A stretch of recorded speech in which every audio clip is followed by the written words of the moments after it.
નમસ્કાર મિત્રો, વિડીયોમાં તમારું સ્વાગત છે।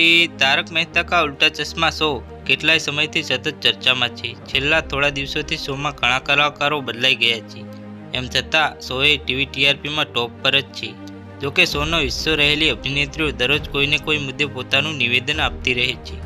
તાજેતરમાં જ રોશન ભાભીનું પાત્ર ભજવતી જેનિફર મિસ્ત્રીએ શોના નિર્માતા આશિન મોદી પર ગંભીર આરોપો લગાવ્યા હતા। જે બાદ પ્રિયા આહુજાએ પણ મેકર્સ વિશે ઘણા ખુલાસાઓ કર્યા છે। હવે પ્રિયા આહુજાએ ફરી એકવાર તેના પતિ અને એક સમયના શોના ડાયરેક્ટર માલવ રાજડાને લઈને નિવેદન આપ્યું છે। પ્રિયાએ કહ્યું કે હું જ્યારે પહેલી વખત માલવને મળી ત્યારથી જ તે આ શોનો હિસ્સો હતા। જ્યાં દોસ્તો માલવ મને આ શો પર નથી લાવ્યા અને એટલા માટે શોમાં મારા ટ્રેકની જવાબદારી એમની નથી।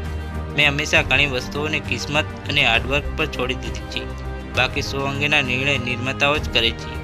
પ્રિયાનું કહેવું છે કે તે ડાયરેક્ટરની પત્ની હોવાને કારણે તેને શો પર ઘણું સહન કરવું પડતું હતું। પ્રિયાના શબ્દોમાં હું ખૂબ જ નિરાશ છું।